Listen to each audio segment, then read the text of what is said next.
Welcome, everybody, to the Town of Williston's Development Review Board for Tuesday, December 11th. We are going to open up the hearing at 7:01.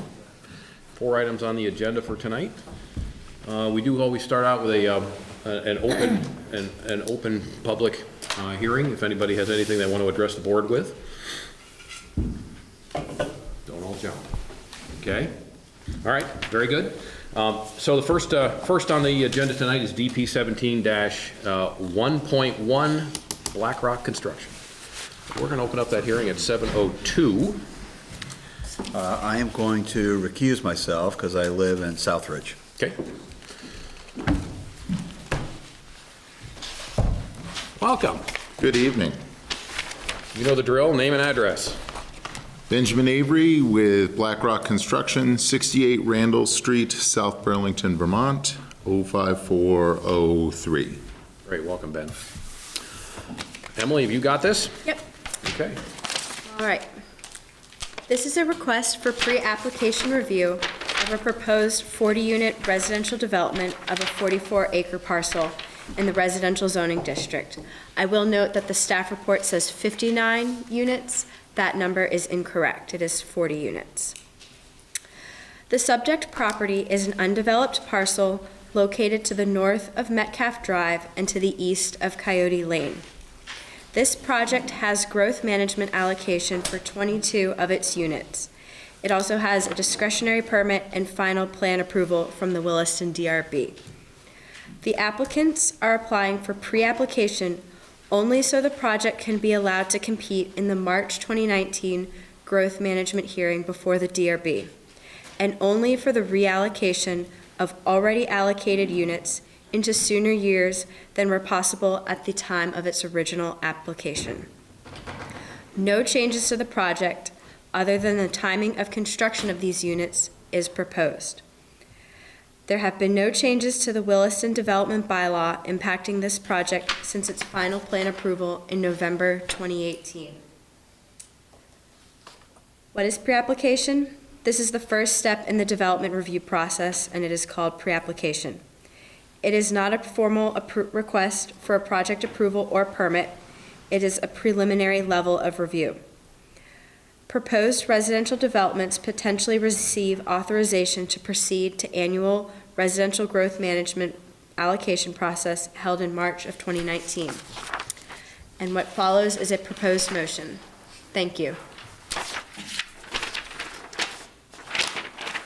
Ben?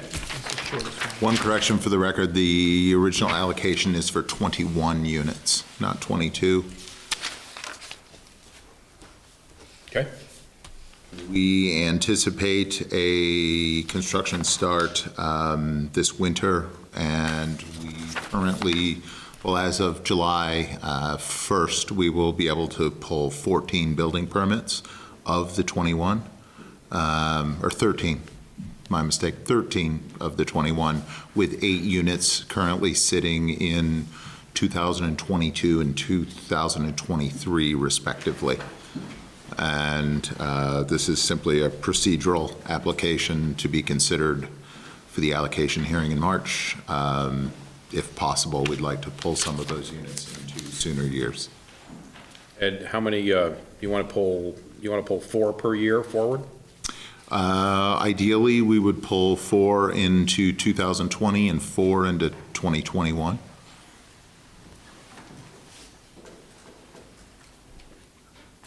Where are those units now? Those 8 or 4 in 2022? 4 in 22 and 4 in 23. Okay. And if we could pull them into 20 and 21, it would probably flow better with a realistic build out. Okay.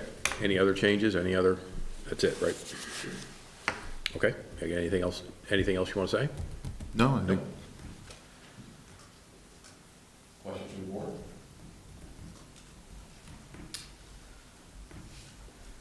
No.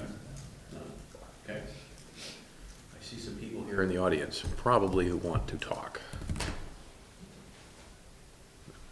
Mr. Watson. Name and address, please, sir. Williston, 126 Coyote Lane. So just so I can understand now, Emily, so I was trying to write down some numbers. What is the current projected build per year? If this gets approved? Like, how many in 19, how many in 20, how many in 21? I don't have the full allocation schedule in front of me. Ben Avery may know better than I. It is, there was a number of them in 18 and a number in 19. So that collective number is 13 units. Okay. So the current plan would be 13 units in 19? Ben, do you have that in your iPad in front of you? Do you have any of that data? I don't Is know. that something you can dredge up out of the city, the town files? Seems like something we ought to have. Let's take a look. It's basically what's going to be the current build plan. Sure. So by 19, that first little horseshoe is going to be complete, right?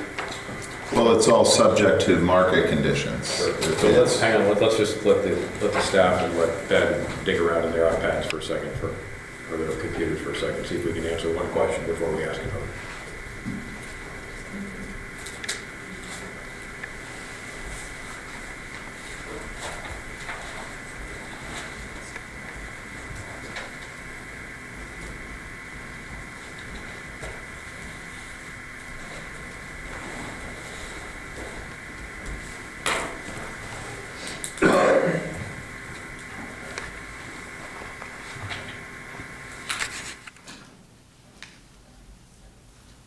I'm racing you, Emily, and I'm not seeing it in here. So, Is it in the H drive? DP 1701 requested 14 units in March 2017 growth management.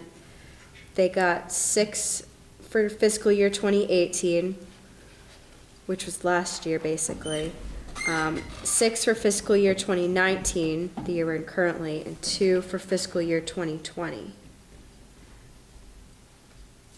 So that is 14. And I believe this was that was the second time you went to growth management. Do you have the schedule past 2020? I'm not sure where it is posted on the website. And I don't have access to the H drive. Actually, could you go to the H drive? Mm-hmm. That's my problem as well.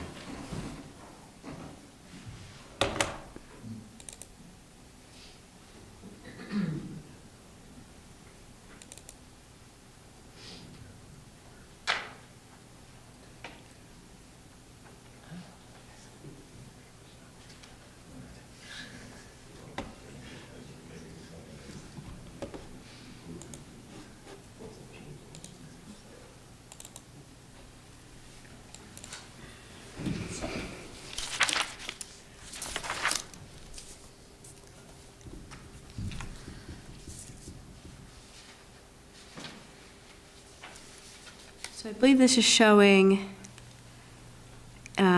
fiscal year 16, 1, 2, 3, fiscal year 17, 1, 2, 3, fiscal year 18, 5, and then fiscal year 19, 2. And then it skips over to fiscal year 2022 where they have 4, and 2023 they have 4. So, Okay, I apologize for being dense. You lost me. I've got it right here, too. yes, so right now their allocation schedule is active from fiscal year 2016 to fiscal year 2019. And then it jumps to 22 and 23. And this just brings it, so there isn't So that gap of is 2 it- fiscal is it- years. Can we go? I'm looking at the letter from Ken, issued email, never erase email.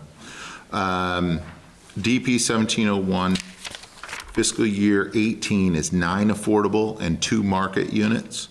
Fiscal year 19 is 2 market units. Fiscal year 22 is 4 market units. Fiscal year 23 is 4 market units. There's nothing in 21? There's- Nothing in 20 and nothing in 21. Correct. Ben, could you say that one more time? I'm on numbers now. Sure. Fiscal year 2018, 9 affordable and 2 market. Fiscal year 19, 2 market. Fiscal year 22, 4 market. And fiscal year 23, 4 market. And this letter is dated, or this email is dated March 29, 2017. So, Emily, do you have a copy of that email? Is that an email that went from Ken directly to? We do have Ken's emails. Okay. I'll re-forward it right now. As long as we got it. We're sitting here talking about it, it's nice to be able to reference something that, What we can do is, we can put that table, the growth management chart, in the minutes, Yes. if that would be helpful. that would be, so everybody can see it. Yep. I just sent it to you, Emily. So, Mr. Watson, are you clear on the allocation schedule? so it sounds like all that been approved so far is 21 units? I'm calling them units, it's a mix between market and affordable. That's what I get. And there's no construction in 20 or 21. That's the whole purpose of this meeting. Right. But that's why, what was currently approved is, and now we're asking for that to be. Which makes sense. Pull it forward. Right, to pull the 4 units that are in 20 and the 4 units that are in 22 and 23 forward to 20 and 21.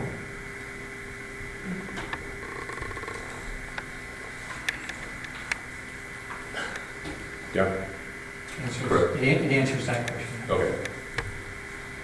May I ask you a follow-up question? Sure.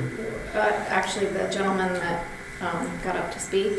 Pete. Pete Watson. Mr. Watson, what, just from your perspective, as somebody that lives in that development, do you think that the more proximate construction time would have less of an impact or more of an impact? So I'm all for having it done as fast as possible. If it's gonna go forward, get it done. Don't drag it out. Because a lull in construction is probably not good for anyone. And it's, the market. Thank you. Does anybody else have anything to say on that point? I just think the big thing is make sure everybody understands what the build schedule will look like. Once everything's approved. Right, so any other questions from the audience on this topic? On the topic of this development? On this development? Yes. Sure. My name's Lori Marino, 160 Hart Circle. I'm an adjacent property owner. Currently, I hold party status under the Act 50 Commission hearing. Items under reconsideration for traffic, wetland permits, wildlife, aesthetics. I ask that, I have been told by someone in play, I think it's maybe Emily, I have additional materials that I supplemented to Act 50 Commission. We're still in process. There is no permit that has been given. I think this whole thing needs to be reconsidered. I'm strongly opposed because of the traffic outlet. I know there is no other possible outlet. I know you guys have pushed this through already, and I've spoken my case before. However, I do have supplemental evidence for the state regarding wildlife considerations of tracks that I found and tracking that I've done of cat possible links back there, going to Winooski River area, studies that have been done by UVM professors. The traffic issue for me, and I know I'm jumping around here, my thoughts, but comes right out on Metcalf, the outlet does. So can I interrupt you for a second? Yes, you may. That part of the hearing is closed. You I need to, understand. if you'd like the floor and you'd like to read it into the record, please be my guest. Anything further along those lines, your avenue at this point is probably Act 250. When did they decide that? Emily? DP 1701 received approval March 13th, 2018. So it was opened in January, it got continued, and that is for Phase 1 of the 40-unit development. Phase 1 is 21 of the units, and those are the units that are being discussed for reallocation tonight. So that's the first part of Northridge that got approved March 13th, and then final plans were signed in November. So my question, I guess, then, is that it's being still considered by Act 250, so that there should be a hold on the decision? Well, the applicant and the developer can't do anything Can't until do they get. anything. Correct, and I But know that's remember too contingent. that this is simply one part of the approval process at the local level. And you're obviously part of the Act 250 state level, at the state level. And at this point, that's probably your avenue for any redress. And I will continue there. I guess I just was asked to submit materials, so I was just describing what I was submitting. I think you can submit it, but it doesn't change, it does not at this point change the outcome. Okay, it was part of one of your board members that asked me to submit it. I'm sorry? It was one of the board members here that asked me to submit it, so I A staff member, yeah, Staff, we okay. communicated about speaking at the January 8th meeting, so we can either take those materials tonight, include them into the board for the 8th, if that's still something that you'd like to do. Absolutely. Yep, that's great. And I also was looking at the master plan, and I don't know if this is pertinent at all, but the Williston Village Master Plan. There were several people speaking to traffic issues on Route 2, and I know maybe this is crossing that line again, but Route 2 and into the Oak Hill intersection. I'm not sure why we're adding more traffic coming out onto Route 2 and the Oak Hill intersection if that's a concern again and again and again in your development, your master plan. I just don't understand, and I do want it to be heard that there are little kids, 3-year-olds and 2-year-olds and 6-year-olds in that intersection. There's going to be construction traffic. It's not okay. They run across the road constantly. That's not going to work. That outlet is not going to work. And I know you approved it, and I don't know how it went through. We were never approached by, in 2016, there was a hearing, and Ben had stated that he was going to talk to the neighbors as to mitigating a better outlet and or concerns about traffic. I was never contacted. The easement also in the back, where the bike path would connect to Old Stage is concerned. You're going to be clear cutting my backyard adjacent to, and that's not okay with me, my direct neighbor who can't be here tonight because they're with a child at school. There's a lot of neighbors that feel the same way, and I feel like we were not heard. We spoke up, and I'm doing as much as I can on the state level, and will continue to do so. This is not safe, and it's not okay, and the impact is not good. Okay. All right. I will submit these So, materials. yeah, we can give those to Emily. I asked for the dates not to be moved up to 20 or 21, as far back as we can start that date, 2022.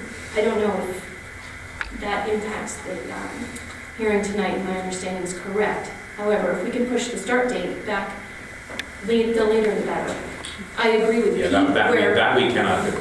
I can take this up in the materials. Thank you. Move them forward for the next meeting. Appreciate it. Thank you. Any other comments from the audience? Additional comments? Pete? Pete Watson, again, 156 Carrie Lane. Right now, is the project, should be having any activities on the property? Because yesterday they were drilling. This morning they were drilling. I didn't think the project was approved yet, so I was a little surprised when I saw that yesterday. I was in my house, and it obviously got my attention, so I went outside and saw them drilling.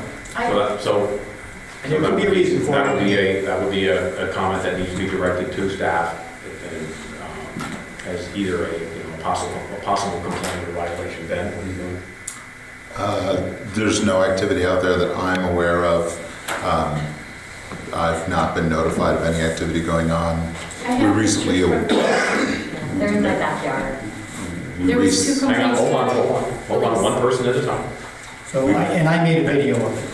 Okay, hang on, let Ben finish, then you can have a chance. Nothing to my knowledge. We did recently award the site work contract, so perhaps there was somebody up there evaluating something, but nothing to my knowledge.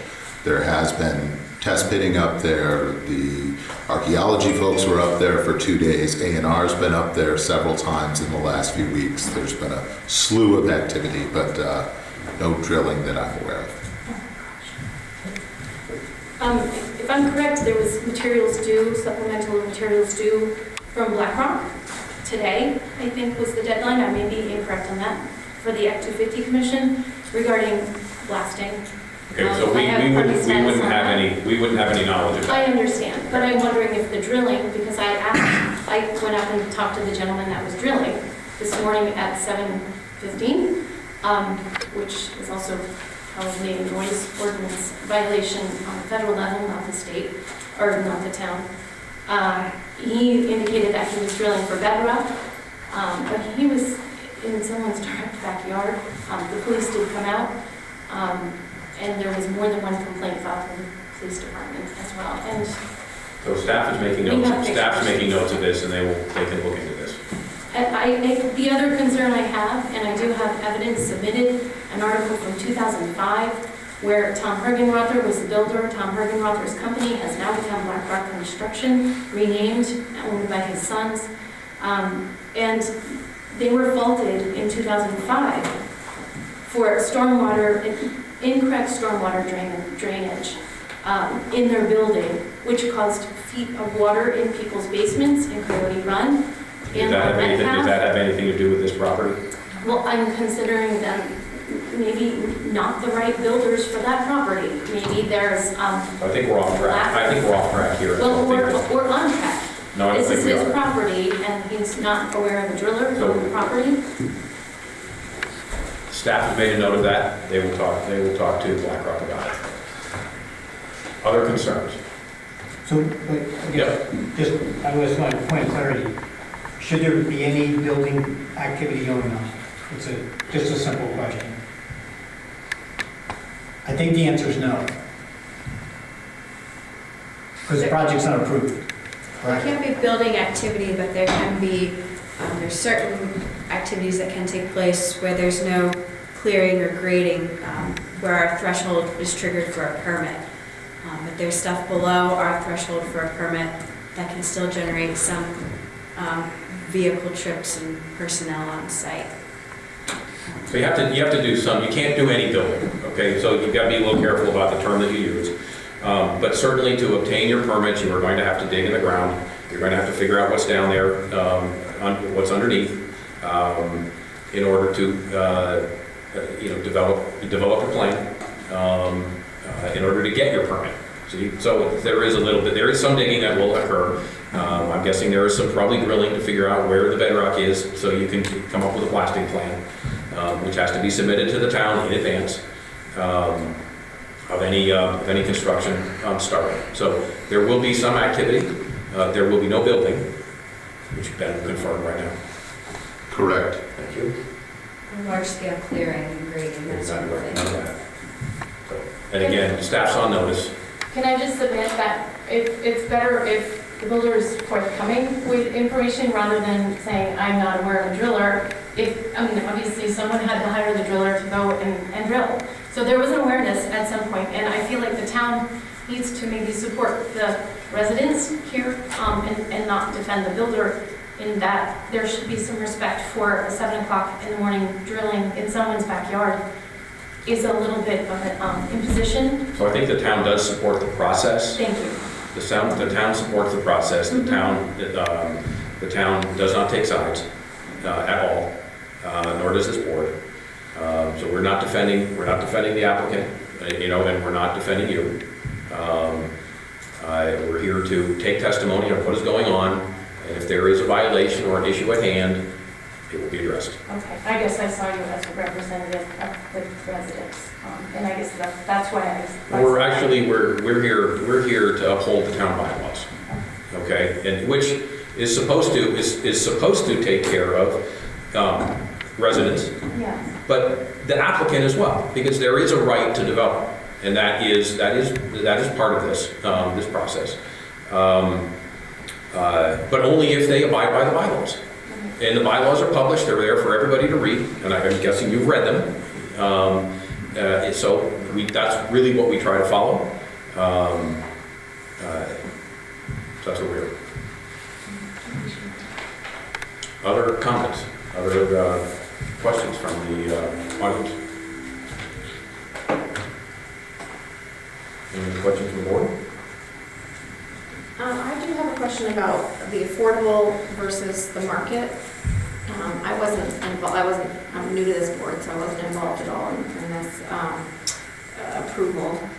Can you tell me which of these units are the affordable units and which are the market units? They can be It doesn't- any or it doesn't matter. It doesn't matter. Just nine of It's just the them. price point. Correct. Okay. And there will be, Not contemplated that a duplex. some of condo them will is- be attached and some of them will be detached. So are the properties around Chloe and Bobcat Drive, are those all contemplated to be single-family? Except for the 2 duplexes on the south side that are part of Phase 2. So on Bobcat Drive, there are 2 duplex units shown on the bottom of the circle.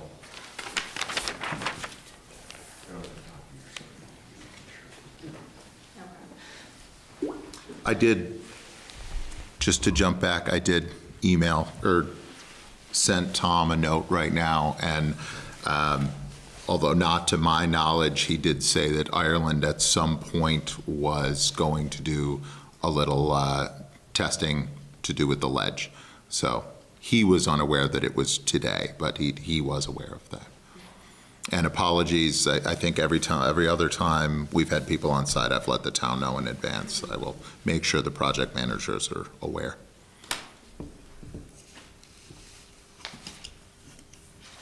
So market will demand exactly how the build-out will go in terms of market conditions will demand that. Correct.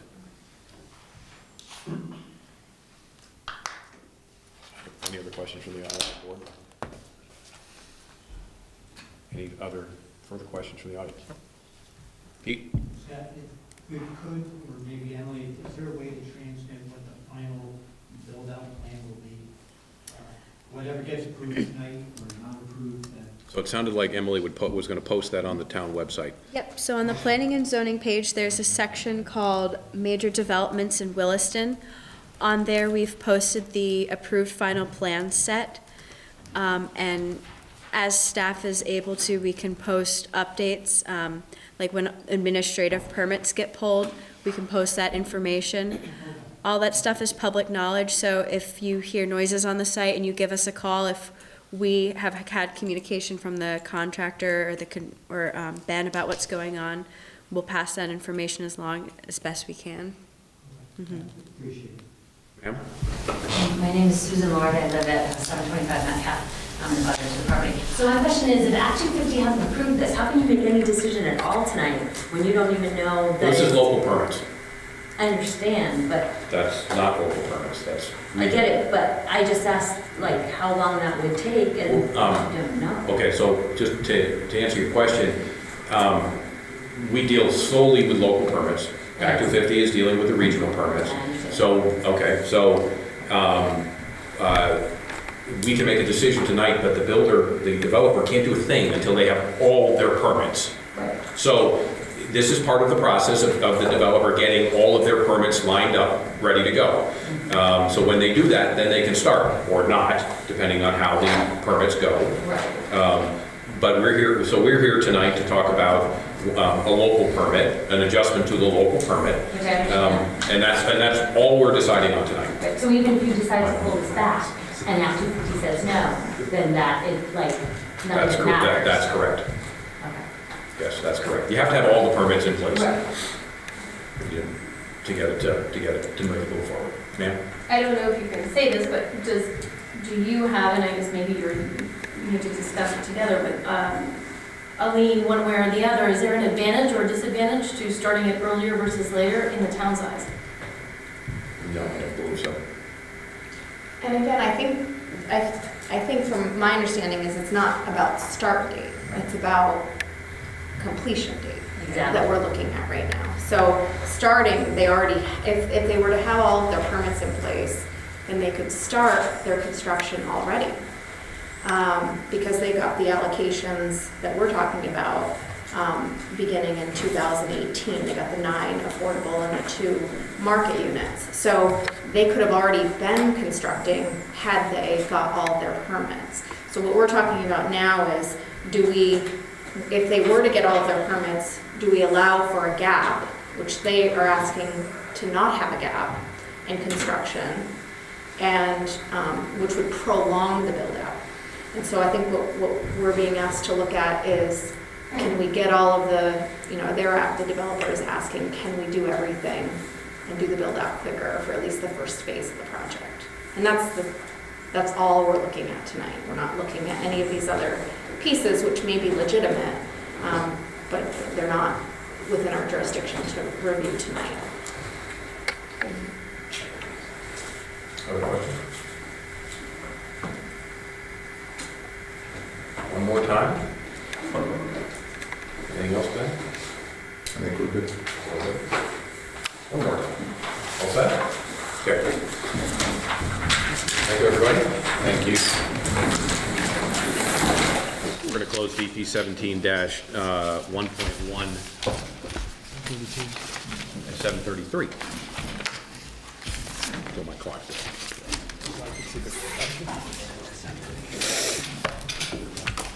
Okay. Next up is DP 19-09, the Howard 3-lot subdivision. I'm Gary Howard, 697 Butternut Road. Welcome, Mr. Howard. So we are going to open the hearing up at 7:33. Staff? Linda? Yes. This is a request for pre-application review for a proposed 3-lot residential subdivision of 121.79 acre parcel. Parcel's located at 700 Butternut Road in the ARZB. The property is currently developed with 1 accessory structure, but has no dwellings. The applicant is proposing to subdivide the single lot into 2 single-family home lots sized between 12 and 12.3 acres. The applicant is proposing to set aside 97.47 acres as protected open space. So the subject parcel, which is south of Butternut Road, has existed since before 1990, except that a boundary line adjustment, as I will note, has changed the parcel size and configuration. The applicant also owns a 4.76 acre parcel to the north of Butternut Road, which is developed with a single-family dwelling. Development on these parcels is governed by the rule related to split parcels. It basically says that the parcel is split by a public road or a railroad right-of-way. It's treated as 2 parcels in the bylaw. So therefore, any development affecting the parcel south of Butternut Road is independent of the parcel north of Butternut Road. The DRB reviewed a pre-application for a boundary line adjustment affecting 2 other parcels north of Butternut Road owned by Ross and Gary Howard on June 25th of 2013, and a discretionary permit application for the same in August 2013. And on April of 2018, the DRB reviewed a discretionary permit for a boundary line adjustment that resulted in the parcel now proposed for subdivision. The proposed subdivision will be for the purpose of adding 1 new dwelling unit to the parcel, 1 dwelling unit being allowed by right. Single and 2 family dwelling units are an allowed use in the ARZD. The applicant's proposing a subdivision which will result in 2 dwelling units on 121.79 acres of land, where the maximum allowed residential density in the zone is 1 dwelling per 80,000 square feet, or 1.84 acres. The The bylaw requires that lands with wetlands, wetland buffers, and slopes in excess of 30% be subtracted before the density calculation is done, and that lands with slopes between 15 and 29.9% be calculated at a reduced density of 1 dwelling unit per 10 acres.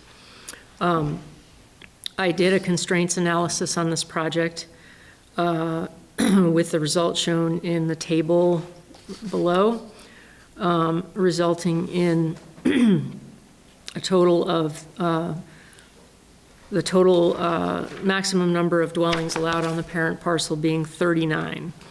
The applicants proposed 2 units.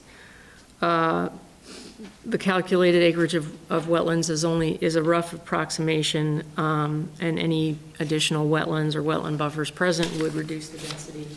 But clearly, there's plenty of allowable density on this parcel for what's being proposed. As a subdivision of a parcel of land 10.5 acres or greater, Williston Development Bylaw, Chapter 31, requires this project to set aside a minimum of 75% of the area of the parent parcel as permanently protected open space. A new requirement as of May 2018 is that the open space must be platted as a separate lot.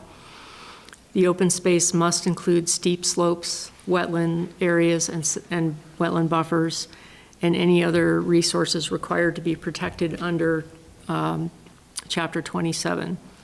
The applicants proposed 97.4 acres of open space, as shown as Lot 3 on the site plan, meets the 75% requirement. All slopes in excess of 30% and all watershed protection buffers are within the open space in compliance with the requirements of Chapter 31. There is a requirement in Chapter 31 that the protected open space must be contiguous. It must also be contiguous with any open space on adjoining lots or parcels that is currently protected or is identified for protection under the town plan. There are a couple of exceptions to this standard where if you have a watershed protection buffer that's isolated from the rest of the open space and you want that watershed protection buffer to be in open space, or the second exemption, which may apply here, the only home sites that comply with the standards of this chapter are adjacent to protected open space on an adjoining lot or parcel. There's also an allowance for flexibility in the bylaw in that the DRB needs to consider the context of the proposed development, including the type and relative value of resources to be protected and the configuration of open space that will best ensure the protection of those resources. So in this case, the configuration of open space isn't contiguous with an abutting conserved parcel to the east. Rather, the development lot 1 abuts this conserved parcel. So the Williston Conservation Commission did discuss this at length, and rather than require the applicant to reconfigure the open space, I think that they wanted to preserve contiguity, but they didn't want it to be overly burdensome. So they did draft a recommendation that basically recommends that a deed restriction should be drafted for Lot 1 that preserves a swath of protected land adjacent to this parcel. We have some concerns about this recommendation, being that deed restrictions are hard to enforce, and it's just more complicated than maybe it should be. We also have noted that this project may qualify for the exemption noted above, in that the parent parcel is heavily constrained by steep slopes, and really the only flat place on the parcel is where Lot 1 and Lot 2 are. So, let's see. Melinda, let me stop you for 1 second. Sure. So this 31.7.4 and 31.7.3 that's new as of May 18th, 2018, correct? The 3174 is new. 3173 is not. Have we seen one of these recently? Where a large piece of open space needs to be redefined in order to match up against another? Not to my knowledge. I don't believe so either. Recently. You know one? Are you up to speed on where we are here? Proximity to off-parcel protected Right. open space has certainly been a consideration in others, but it often just naturally lines up. So this is a case where there's some input that things might be able to be adjusted to get a little better or more alignment in that.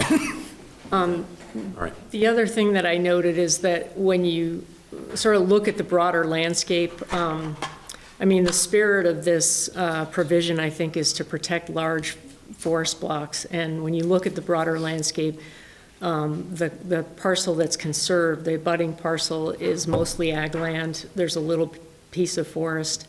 So in my opinion, it's not, it wouldn't necessarily further, it wouldn't necessarily lead to greater forest connectivity. Is the abutting piece, is that Mike Bruce's property? Yeah. Okay. So anyway, those are some considerations that you can ponder. Yeah. Okay. The only other thing about open space I would add is it contains an existing accessory structure presumably used in support of agriculture, and agriculture is an allowed use of open space.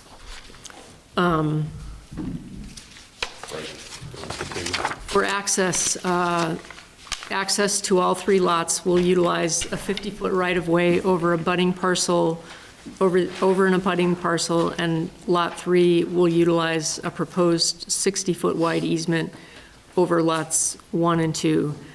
And the applicant will need to provide documentation of legal means of access as part of an application for discretionary permit. And actually, at the Conservation Commission meeting last week, the applicant did state that he was considering a revision to the access, moving the access further down the road. The access right now is an old farm road. It wouldn't be appropriate it would take as much energy to make that into a usable driveway as it would to start from scratch in a more appropriate place farther down the road. And I would simply turn over, it's a right-of-way over the 5 acres that Kevin owns, my brother's ex-house, and it would just simply turn that over back to him, say goodbye, and move the access down the road. The power to Sue Elliott's house across the road comes down the road 150 feet or so, and it would be logical to put the driveway relatively across from that so that the power could go up the driveway. I see no advantage to maintaining that particular right-of-way. I'll have to build another 65-foot wide one. Okay. Which would be part of the sale agreement.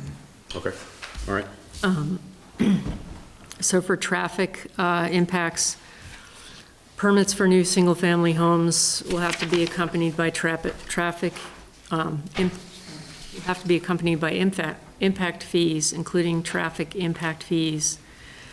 And pre-applications, the stage review where the DRB may ask for a traffic impact study if they think it's necessary.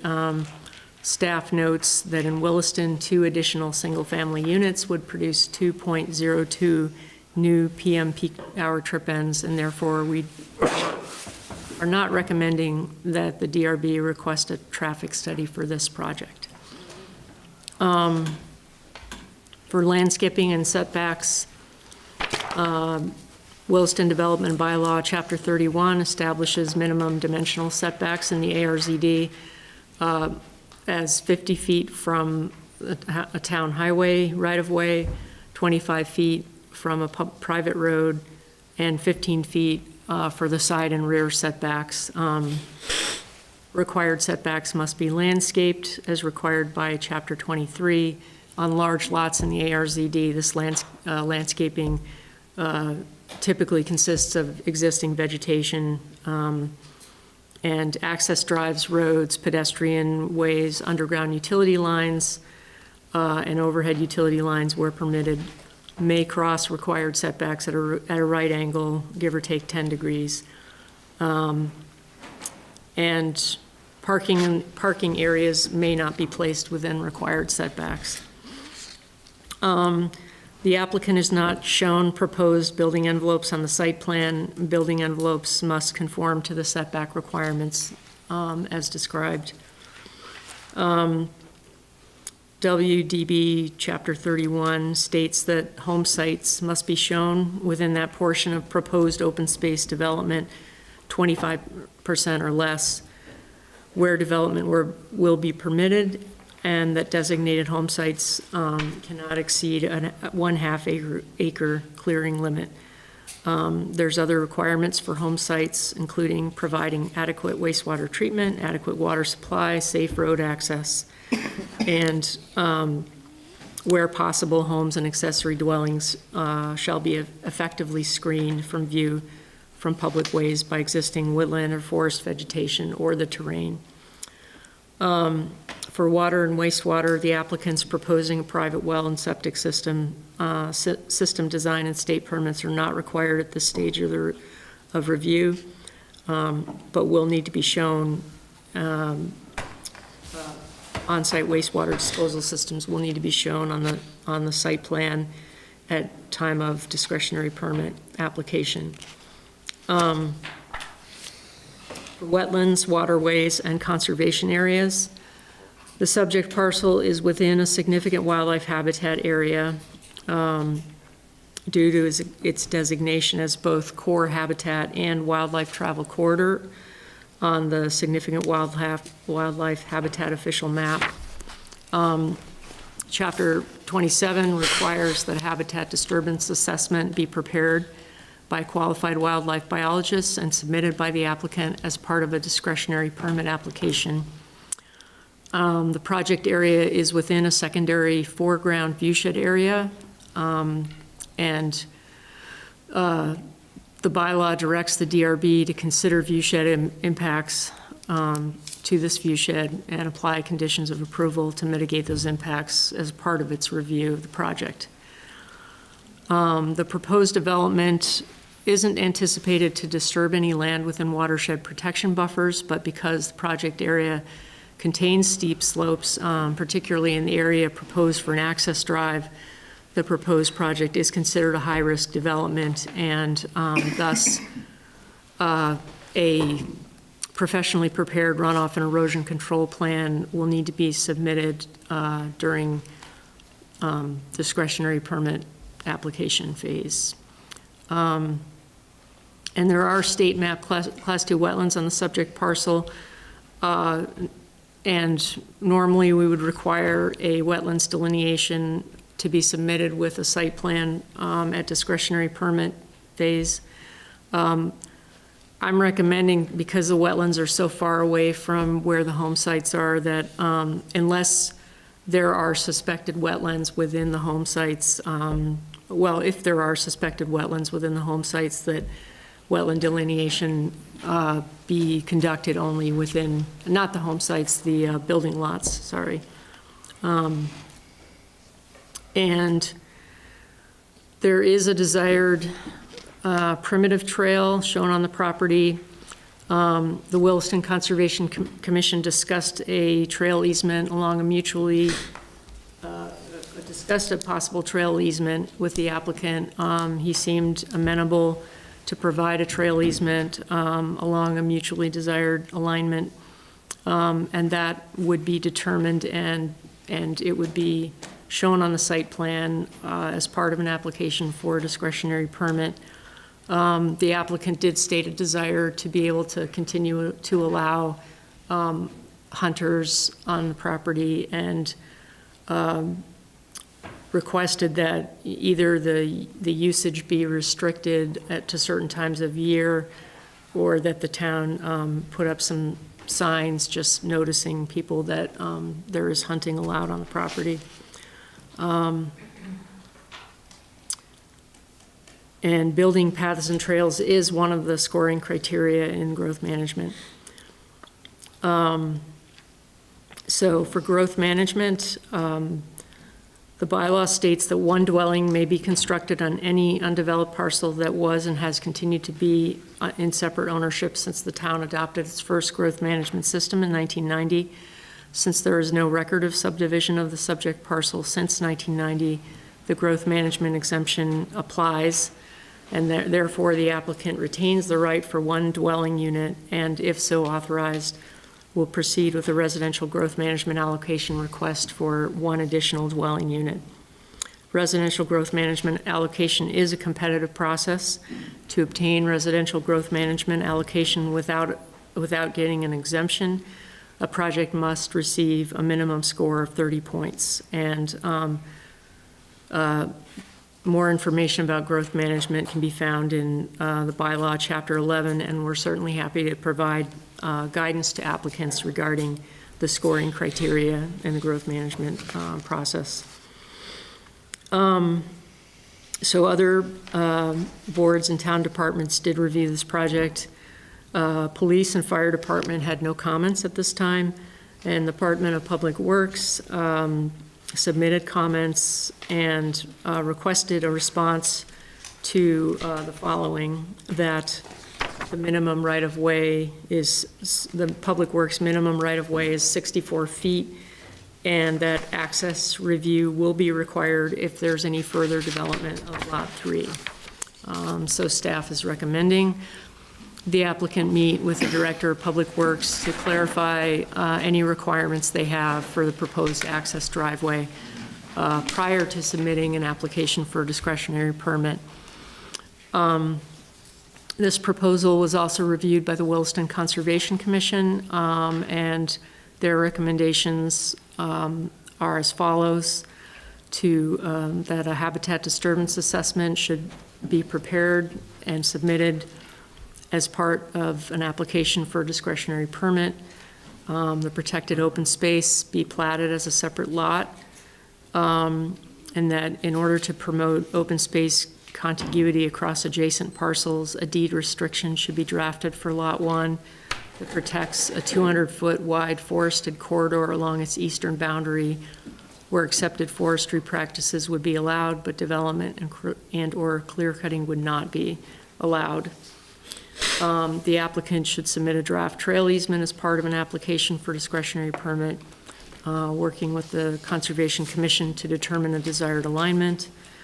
Within lots proposed for development, where there are known wetlands or where they are suspected to exist, the applicant is required to have a wetlands delineation prepared by a professional wetland scientist in accord with the current guidelines, et cetera, and that would be submitted as part of an application for discretionary permit. And that a professionally prepared runoff and erosion control plan be submitted with an application for discretionary permit.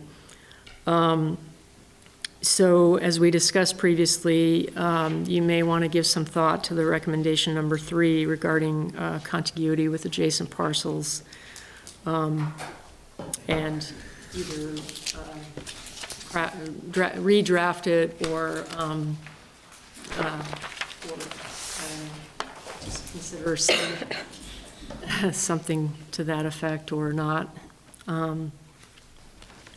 So staff is recommending that the DRB authorize the applicant to proceed to growth management review in March of 2019. And I've included some pre-application recommendations for you to consider. Thank you. Mr. Howard. Yes, sir. What would you like to add to that?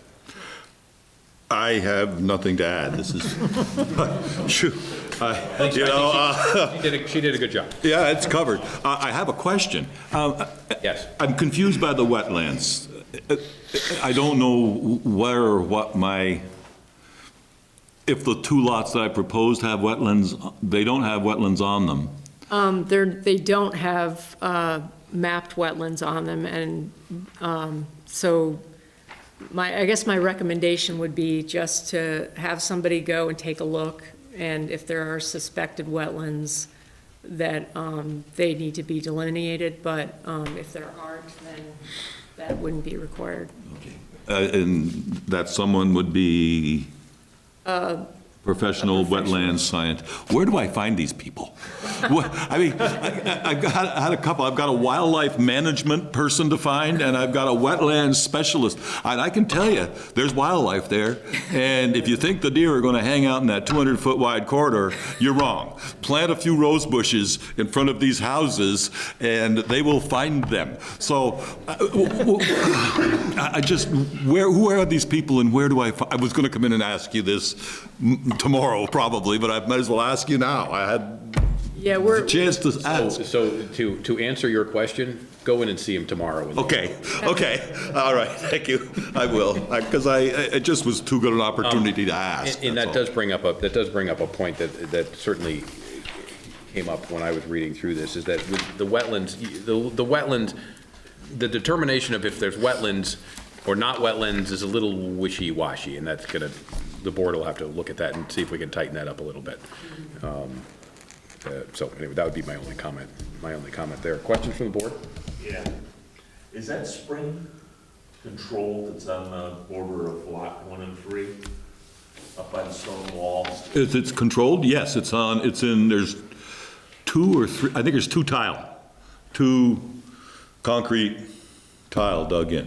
Yeah, so what I'm trying to say is it's not just sitting there running down the slope. No. It's a high point, not one like, well, we'll have wetland if you got that running. Well, it was until maybe 10 or 15 years ago when the trees, back when it was pasture, when my grandfather had his pasture, it was a spring. As soon as the forest came in, the spring dried up, and my brother used that for his house. That was the water for the house that Kevin now owns. And as soon as the trees came in and it became overgrown, forested, I'll use the correct term, then the spring literally dried up. I'm not sure. That's even there anymore, right? Well, I know the tile are. Yeah, but I'm talking about, there's no. No, the ledges that go back from there. I met with Miss Andrioletti a few years back and walked over there, and I thought there were vernal pools, because there's very steep cliffs that come down and they flow the other way, but there is some water it's rock.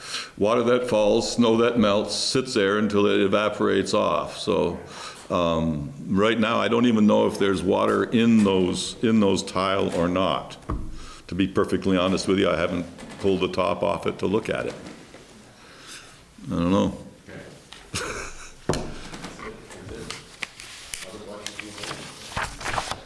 Yeah, I guess I'd like a little bit of clarity as we prepare to talk about this 200-foot buffer. I'm sitting here looking on my Google Earth view of that land, and I'm just trying to get a sense of the amount of forest that we're trying to connect a very large parcel to appears to be pretty small. Exactly. Am I reading that right? Okay. And what we're connecting to is almost an island. There are cleared lands to the north and to the east. Okay. All right. Other questions? Just a follow-up on that is, so I'm going to look over here I assume one of you four were at the Conservation Commission hearing. How did they come up with 200 feet? Well, I believe this came up before at a recent application for a residential subdivision. And, I mean, literally, they asked if I would ask around to some professional biologists, and I got kind of a range of opinion, but it seemed like there was some consensus that 200 feet was like the minimum that would provide any, like a viable wildlife corridor. So, What I'm hearing is that it's arbitrary. yeah, kind of. The other thing is, in this area, you could build a house, and the critters will find any route that they decide to go to get between parcels. They'll go right up your driveway if they want to. Oh, they love your driveway. Yeah, because it's big, especially when you plow it in the winter, they love to go up the driveway. It's easier than plowing through the woods where the trees are falling down. I mean, yes. I mean, the wildlife had a boat, they sit there, and they said they want a 200-foot plowed corridor between there. Well, what I'd like you to do is to notify all the deer that they have to stay in that 200-foot wide right-of-way. That's your right-of-way. No, I'm sorry. Oh, the other question I was going to ask is, did you perk the two lots that you proposed? Yep, they both perked. They both perked, oh, okay. The reason I ask is because, man, heavy clay around here can make it, yeah. Yeah, I was just lucky to find dirt. I mean, up there, it's not heavy clay, it's rock. I mean, that's the top of the ridge.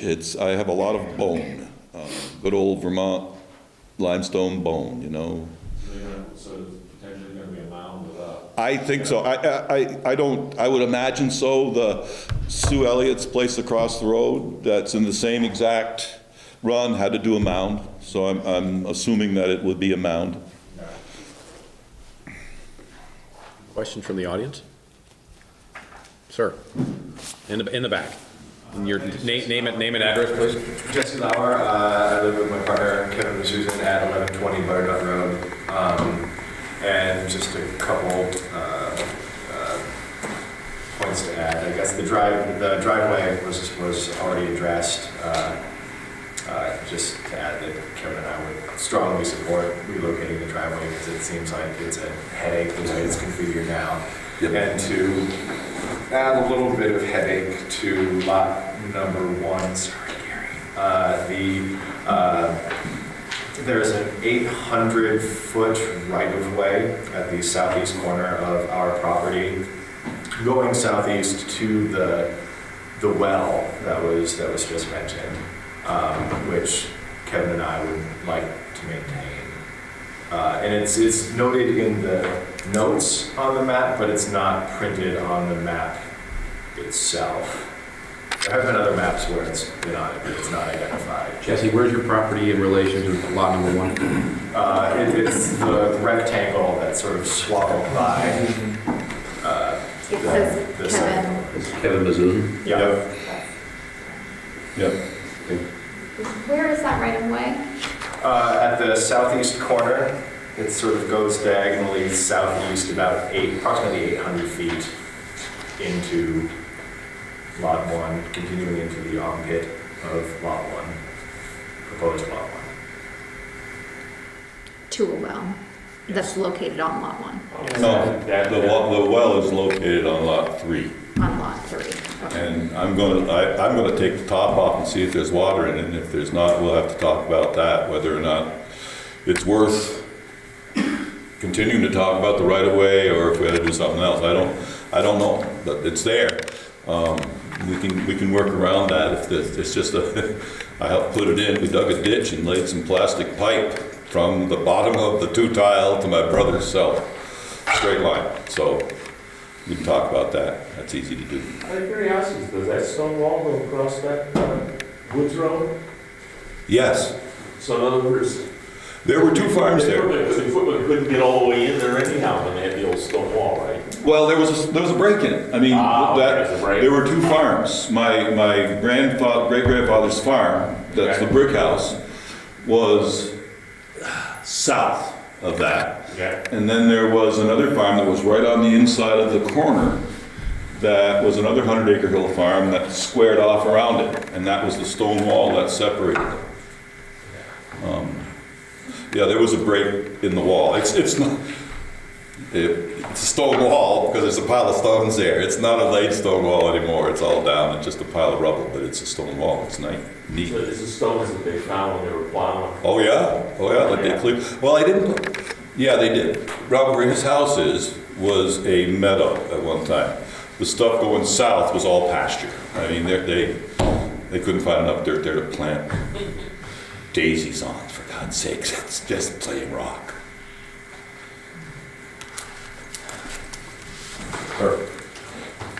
My name is Barry Blakely, and I'm at 985 Butternut. And a couple questions. Just wondered where the driveways were going to be. So it sounds like for the proposed lot 1 was going to be just west of Kevin's driveway, right? Just down the road a little bit. Yeah. And then I was trying to understand where the driveway for lot It'll 3. be a shared driveway for all 3 lots. It'll be one cut. Okay. Just one curb cut. And then basically across from where that transformer is that feeds our house. Somewhere in there, yeah, to be. Okay, so just not right across from our driveway then? No, that's too far down. Okay. I want to keep it as far up as I can, but down far enough so it doesn't impact them. And okay. so the power is the issue. I mean, oh yeah, no, I can understand that would make it easier to bring the power up through the driveway.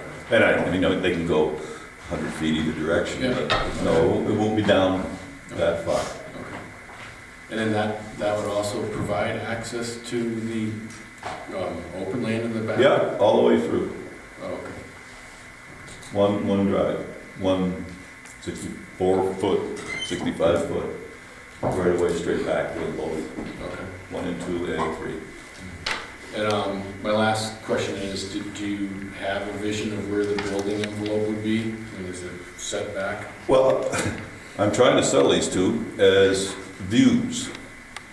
So the farther back I go, the easier it's going to be to get the view, because it drops off quicker back farther. So yeah, the envelopes I would assume would be back far behind Kevin's house and Jesse's house. Yeah. Okay. Thank you. Other questions from the audience? Any other questions from the board? Additional questions from the board? I guess I have one more, if you don't mind. One of your report was very detailed and long. I think I caught most of it, but I didn't understand your concern about the common lot. You said that there was maybe an exception, or I don't know, I just didn't understand what your concern was. Staff, you want to run through contiguity and in simple terms. Additional open space? In simple terms. I mean, I understand it's contiguous, I understand it meets the 75%, but what was your? So only that the bylaw has a requirement that open space parcels be contiguous with adjacent parcels that are already protected open space. And yet, it just,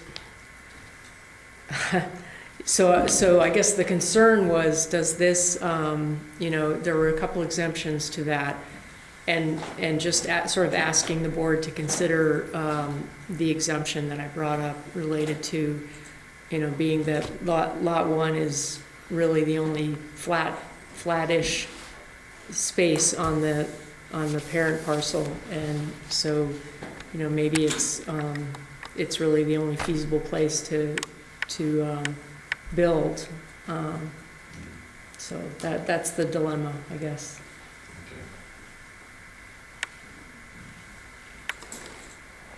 Any other questions? No? Any other questions from the audience? No? Board? All set? Okay. Thank you. Thank you for coming.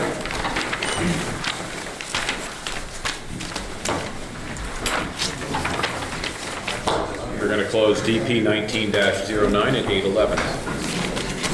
Before we jump to the next one, does everybody have all pages for the Catamount staff report? Yeah, we had a operator error on the copier there. I have the staff reports pulled open. I believe there's supposed to be 5 pages for 19.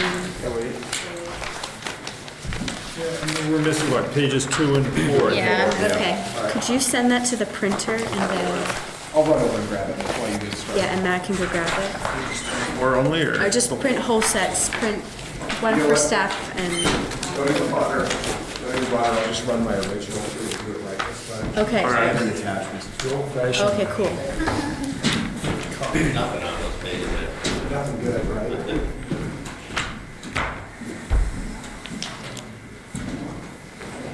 Are we waiting for Matt?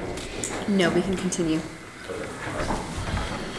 Okay, welcome, gentlemen. We're going to open up DP 19-11 at 8:12. State your names and your addresses, please. Yep, Jason Adams, 207 Boyer Circle, Unit 30. Goulet, 240 Southridge Road, Williston. Welcome. Emily, is this you? Yes. Okay. This is a request for pre-application review of a proposed 9-lot subdivision of a 41.42 acre parcel to create 9 residential dwellings, 1 commercial child care facility, and 1 open space parcel. The undeveloped property is located south of Mountain View Road between Katy Lane and Hannon Drive in the residential zoning district. This is the first time this request is being reviewed by the DRB. The applicant proposes a child care facility, 9 residential dwellings, and 18.65 acres of open space. Residential dwellings and child care centers are allowed uses in the RZD, as stated in Bylaw Chapter 39.1. The applicant proposes to subdivide the 41.42 acre parcel into 9 lots. The child care facility on Lot 1, a multi-family building with 3 dwellings on Lot 2, single-family dwellings on each lot 3 through 8, and Lot 9 will be 18.65 acres of open space. The applicant proposes a new private road off Mountain View Road to access the child care facility and 8 residential dwellings. A private driveway off Hannon Drive is proposed to access the single-family dwelling on Lot 7. Hannon Drive and Mountain View Road are public roads. The applicant proposes sidewalks and a crosswalk along the private road. The applicant proposes a gravel pedestrian path that connects to Brennan Park. The path is proposed on Lot 9 open space. The path aligns with the desired primitive trail alignment shown on map 17 of the Williston Comprehensive Plan. Residential density in Williston is calculated on a dwelling unit equivalent, DUE, per acre basis. The bylaw defines a dwelling unit as a dwelling containing 2 or more bedrooms. A dwelling unit containing only 1 bedroom or less, a studio, is counted as half a dwelling unit. Chapter 19 does require that lands with wetlands, wetland buffers, and slopes in excess of 30% be taken out of the density calculation, and that lands with slopes between 15 and 29.9% be calculated at a reduced density of 1 dwelling unit per acre in the RZD. Staff has made an assessment of these constraints and has determined the subject parcel is constrained as follows. The constraints analysis calculates an allowable dwelling unit equivalent of 63 dwellings, and the applicant is proposing 9 total dwelling units in the form of 9 units with 2 or more bedrooms and no units with 1 or fewer bedrooms.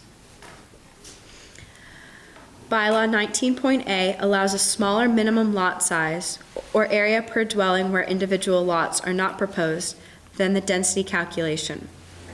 For open space developments in the RZD, The minimum area per dwelling unit is 5,445 square feet.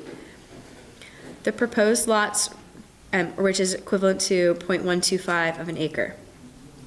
The proposed lots range in size from 17.11 acres to 0.29 acres. The 3 multifamily units are proposed on a 0.6 acre parcel, averaging 0.2 acres per dwelling. Proposed residential lots are in compliance with the lot size requirements. The minimum lot size required for non-residential uses in the RZD is 20,000 square feet, 0.46 acres, as stated in Bylaw Chapter 19. The child care facility is proposed on a 1.5 acre parcel and is in compliance with this requirement. The subject parcel contains a stream, wetlands, and deer wintering areas. These areas, as well as required watershed protection buffers, are identified on the site plan. The proposed project is not anticipated to impact any rare, threatened, or endangered species, unique natural communities, farmlands of local importance, or special flood hazard zones. The subject parcel is within a significant wildlife habitat area and is designated as core habitat as defined by Chapter 27. A habitat disturbance assessment and wetlands delineation will be required as part of the discretionary permit application. The wooded portion of Lot 7 contains a wetland and associated watershed protection buffers, as well as a state map deer wintering area, and is within a significant wildlife habitat area. Though this land is not included with Lot 9 open space, it is excluded from the proposed building envelope on Lot 7. The building envelope on Lot 7 must be adequately delineated to prevent encroachment into the wetland and deer wintering area. The board must decide if an additional recommendation is necessary to ensure protection of the deer wintering area and wetland on Lot 7. The applicant proposes an 18.65 acre parcel of open space. Unlike in the ARZD, there is no quantitative minimum requirement for open space conservation in the RZD. However, Chapter 39 notes that proposed developments in the RZD must generally be consistent with Williston's goal of creating compact, walkable neighborhoods while conserving open space. This open space must include steep slopes, watershed protection buffers, and any other resources required to be protected under Chapter 27 and 29. There is no requirement in the RZD for protected open space to be platted as a separate lot. Most but not all of the watershed protection buffers are located on Lot 9 open space. Portions of the 50-foot wetland buffers are present on lots 1 through 6 and 8. Chapter 39 requires that the protected open space must include all lands within the watershed protection buffers. Chapter 29 requires that watershed protection buffers remain undeveloped. Mowing or cutting of vegetation is prohibited. Oftentimes, the presence of a building envelope on a privately owned parcel is not sufficient for enforcement of these requirements, even when the building envelope or buffer is delineated with boulders or fencing. Staff recommends that lots 1 through 6 and 8 be reconfigured to exclude watershed protection buffers. The board must decide if an additional recommendation is necessary. And I will emphasize the bylaw requirement that open space does not need to be a separate lot. The property is located within the municipal water and sewer service area. A new water line is proposed to connect lots 1 through 6 and 8 to the water main north of Mountain View Road. Lot 7 will connect to the water line on Hannon Drive.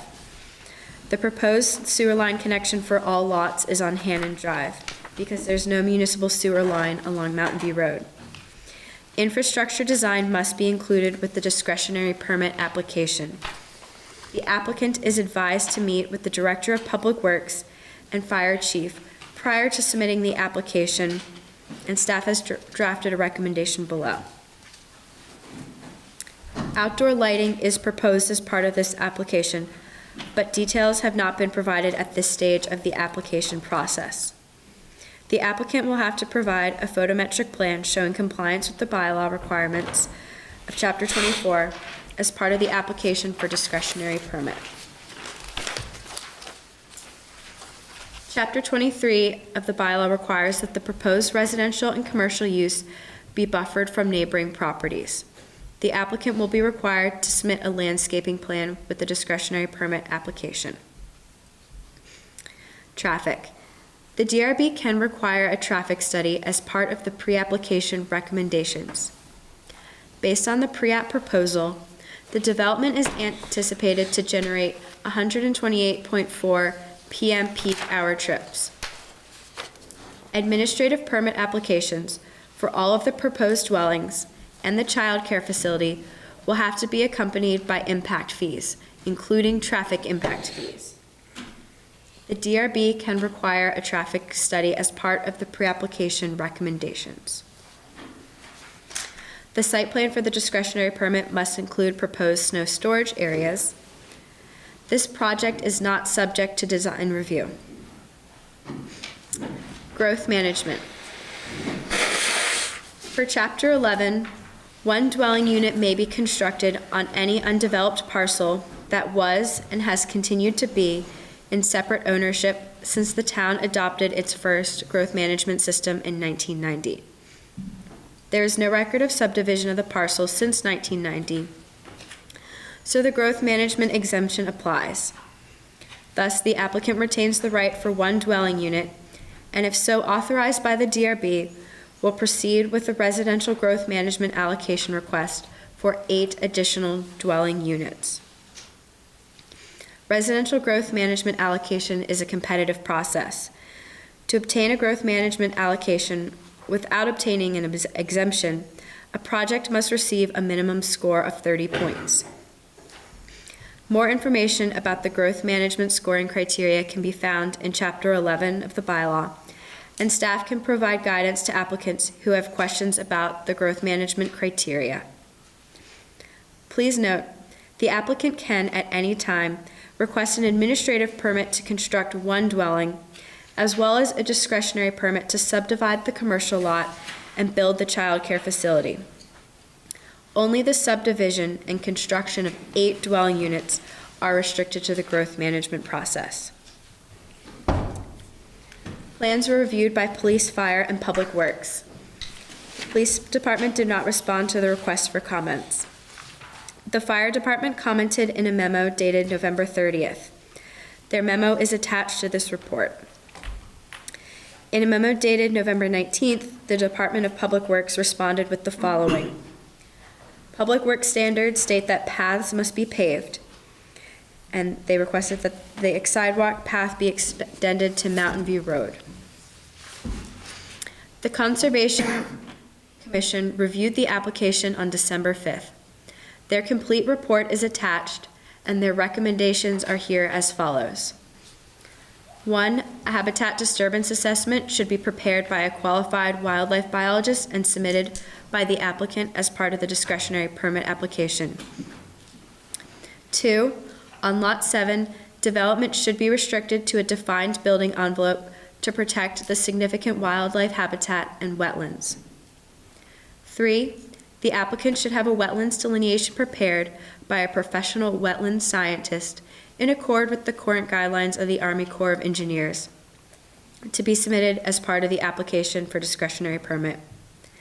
And 4, the DP application should be accompanied by a professionally prepared runoff and erosion control plan that shows compliance with the performance standards of Chapter 29.5 will be maintained both during the construction of the proposed development and the continuing use of the site.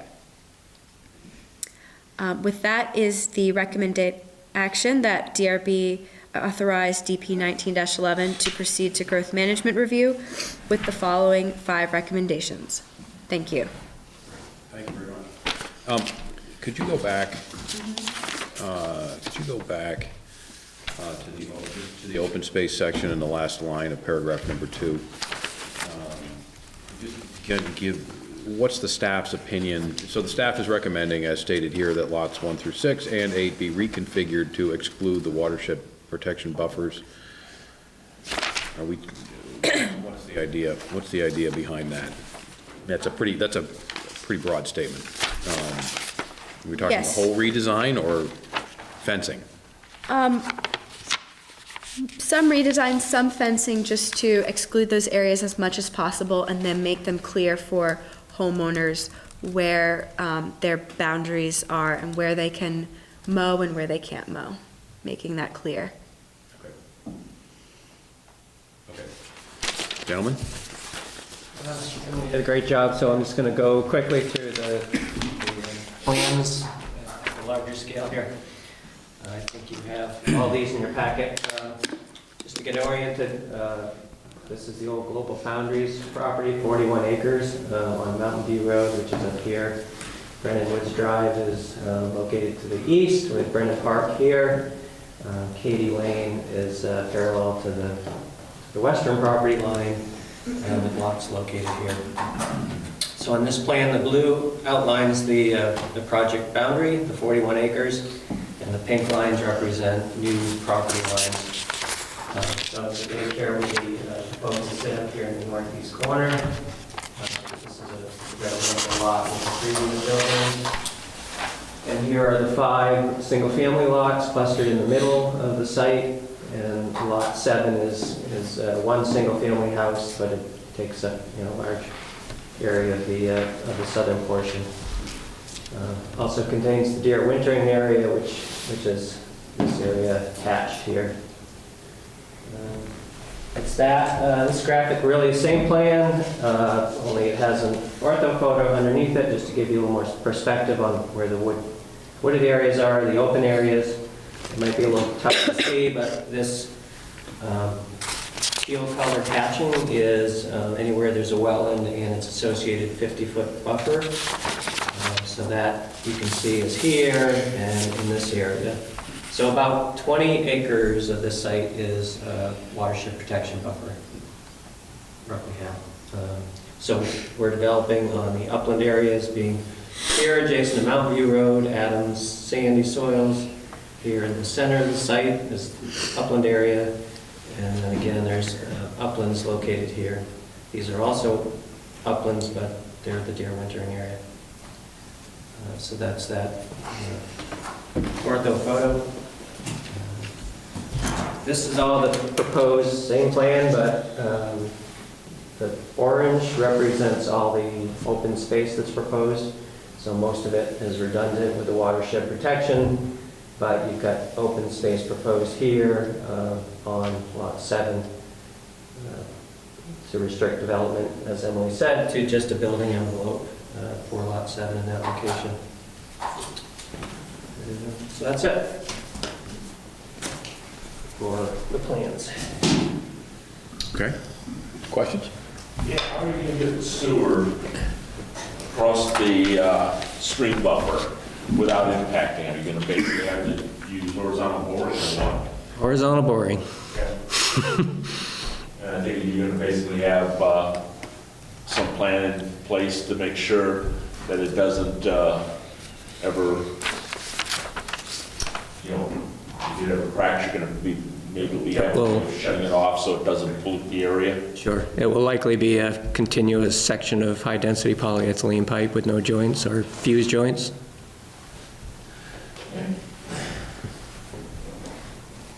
I'd like to provide some clarification. So lots 1 through 6 and 8 do have the wetland buffers. The building envelopes align with those buffers for lots 3, 4, 5, and 6.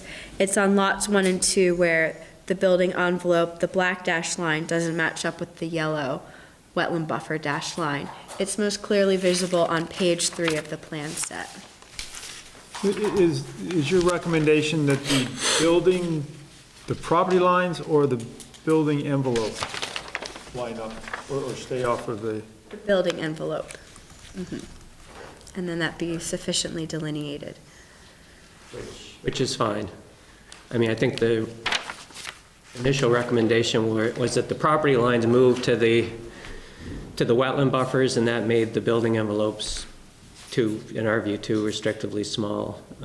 Okay, so thank you for that clarification. That was, the way it reads, it sounds like they need to redesign their project. So, again, just to confirm, building envelope within the designed lot that are already there. Correct, yes. That's as you understand it as well. Right. Yes. Yes. Where a lot may include a corner of a wetland buffer, for instance, that corner would be excluded from the building envelope and may actually be included as open space privately owned by the lot owner. Agreed. How many parking spaces was daycare center? I believe it identifies 42 spaces required based on 120 children. Per the, yep. So the ratio is based on the bylaw, Williston bylaw. At 0.35 spaces per child. So we basically could have 100, we could potentially have 120 cars hopping in this place twice a day. Right? If, I'm just saying. yeah, I'm not sure, yeah. In theory, that's possible. In theory. One kid. Well, I'm not sure you can assume that, but right. There won't be any more than that, but there probably will be some multiple child trips, yeah. And someone we have in mind for the daycare currently rents a daycare from us in another location and has way more parking than is required by the bylaw. And also, I personally drive by it every day, and it's rarely half full. So I don't think you usually get that. I'm just saying, because I remember when I went through this cycle when I was in DC, that literally was like a conveyor to get people in. But there was that one moment when you swore they showed up at exactly the same time to pick the kid up at the end of the day. Just saying. I'm just saying. Yeah, it all depends on the students for sure. Load on Mountain View Road at that time. That's all.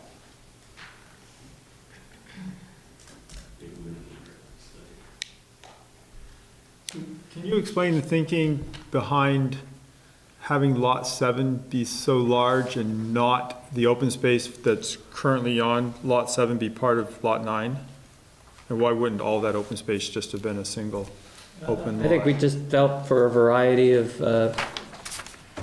options for housing. You know, there'll be townhouse units, there'll be small single-family lots, and then if someone, is a wildlife lover and would love to manage a 17-acre lot with some deer management area on it, that's the lot for them. It will probably be better managed, privately owned, than the Lot 9 open space, which will be commonly owned by all the other lot owners.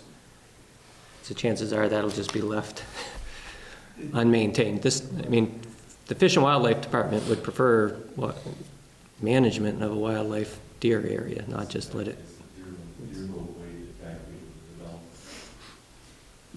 That lot is pretty much an island. I mean, obviously, we just had the last discussion where the deer will go wherever they want, but it's not that large of a parcel, and it's going to be surrounded by fairly small residential lots. I think if you look at the Google Earth, there's actually behind Katy Lane and some of the Finney Crossing green area. It's actually a pretty good chunk of woods right there connected to There's also a trail through there, and I don't see that mapped on here. Through the deer wintering area? I'm not aware of that. There's currently signs posted that it's Global Foundry signs that it's private land. So. True. There's a pretty nice trail through there over to Katy Lane. And there shouldn't be any issue with that, except probably during Except the winter area, you would probably want to restrict that from being used if the deer are in there, but. But it's private. It's marked now and no one. Marked now as a private lot, as you've The got. land shown is here, posted, which would then or was posted. restrict the use of that trail. But it's currently private now, so it wouldn't really be restricting, it would be going from private. That's Right. not really supposed to have a trail to private, that maybe shouldn't have a trail. Sounds like there's a little bit of a conundrum there, whether you There Put a is. trail through it, or whether you let the deer sit there and, It is. right? within a few years, the deer will be gone. They'll move on. So lot 7 would be accessed from Hannon Drive, and you have a right-of-way. There's frontage actually on Hannon Drive. Okay, your lot. Hannon Drive's right-of-way actually is irregular at that point. It goes all the way over to our property line, so they own a wedge, if you will, beyond the typical 60, whatever it is, 64-foot right-of-way of Hannon Drive, sorry.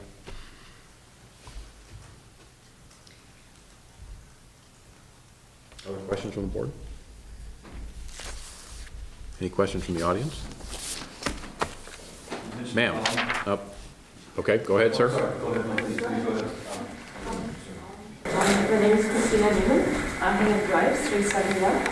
And I'm interested in the lot number 7 because that would be right across the street from us.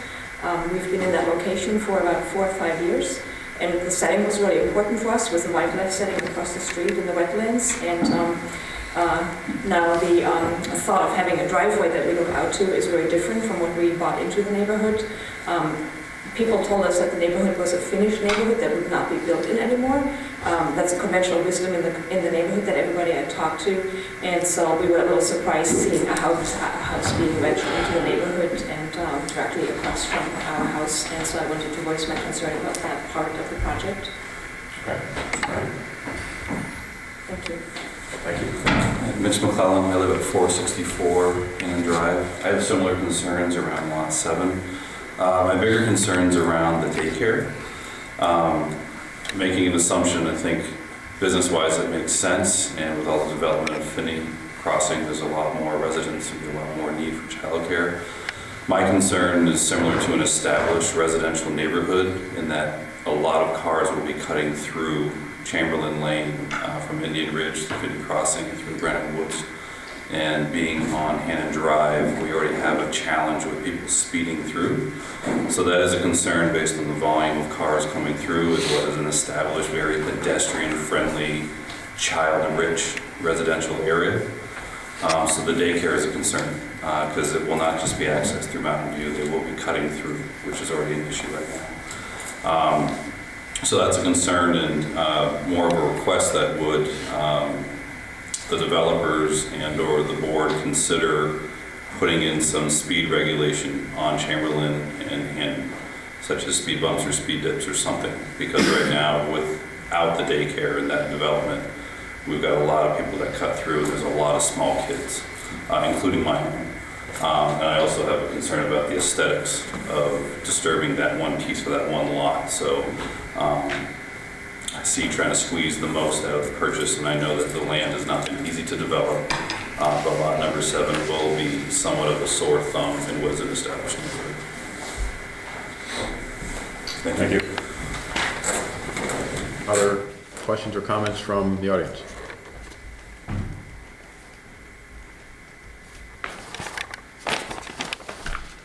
Other questions from the board?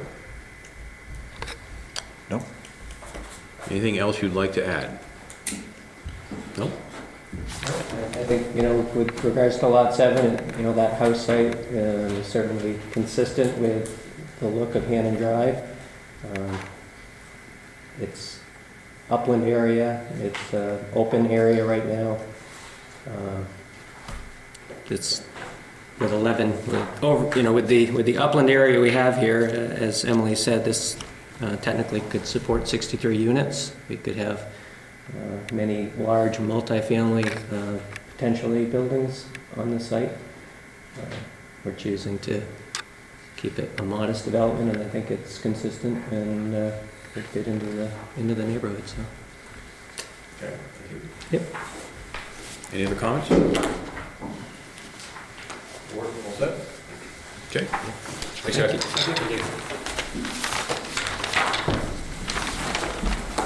We're going to close DP 19-11 at 8:41.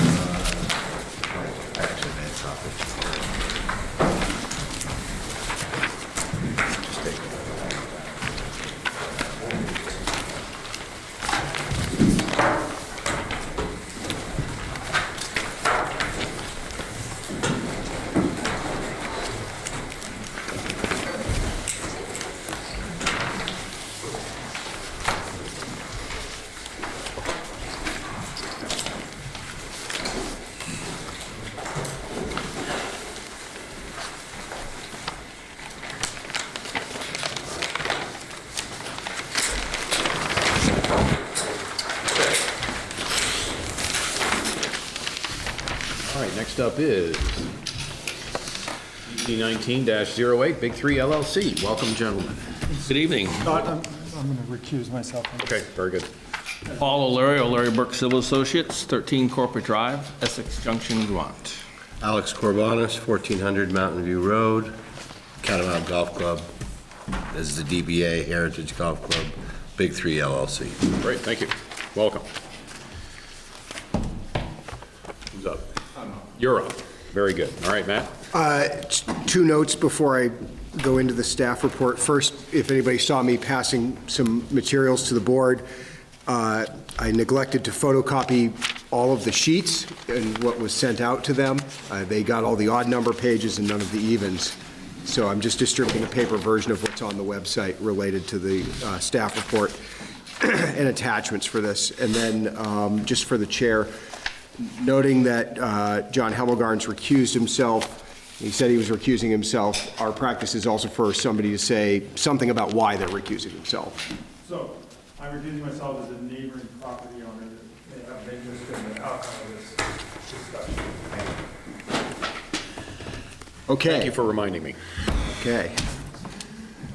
So formalities aside, this is a little different than the other types of requests the board's been hearing tonight, all of which were pre-applications related to future development that has some other stages of review to go through. This is coming before the board as a discretionary permit request, which means this is the hearing. It's not a preliminary hearing. And a determination made by the board on this results in a decision of the board and an appealable event. In other words, a more or less final decision, unlike a pre-application. That's important to note because what's proposed here is a modification of an old conditional use approval from 2005 that could result in a portion of the subject property being able to be developed in the future under some future application. And none of that is on the table tonight, but the applicant has shown that on their plans that what they're proposing could create some future development potential. So I wanted to get that out there. So this is related to a conditional use approval, CU 05-16, which allowed for a banquet hall use in the clubhouse of the Catamount Golf Club or Catamount Country Club off of Mountain View Road in the residential zoning district.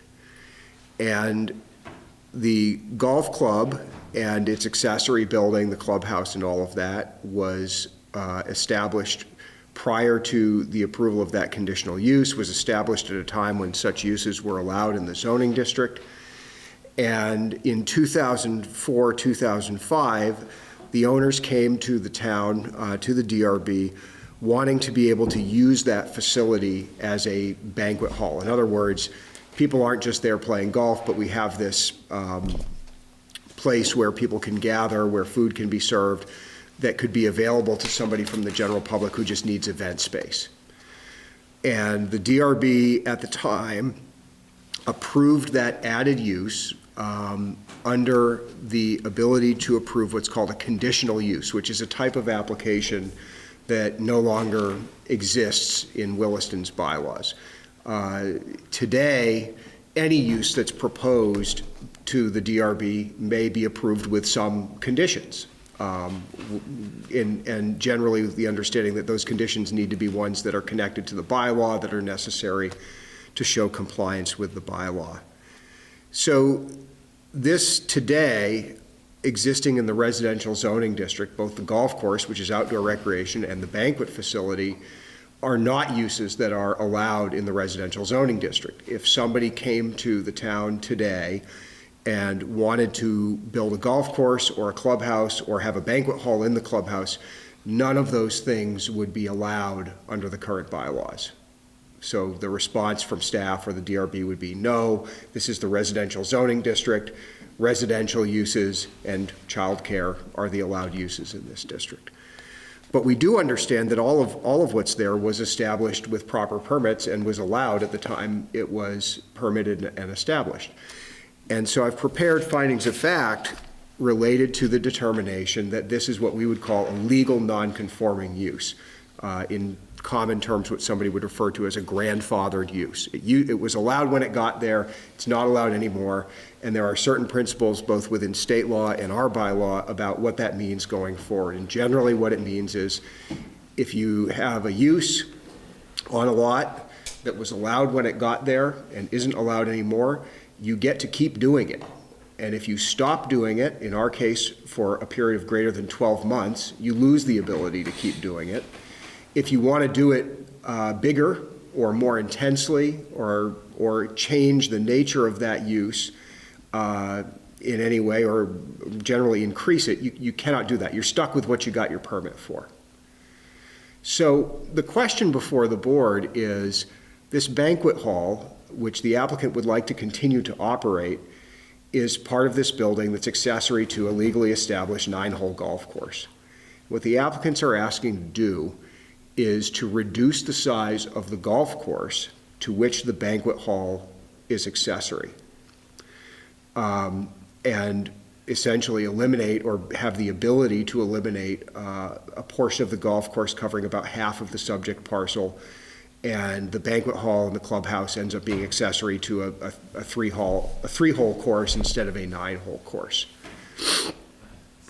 So, in other words, some of the non-conforming golf course goes away. So in analyzing this, I'll go through a little bit more beyond the facts of how things were established and how they can continue. In our bylaw, as I said, nonconformities, if they go away for a certain period of time, they can't come back, they can't be expanded.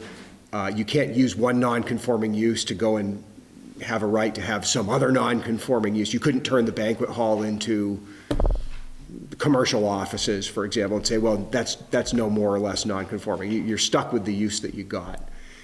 And so the determination before the board is essentially a modification of this 2005 conditional use approval. And what I've prepared for the board would be findings that state that these are no longer allowable uses in the residential zoning district.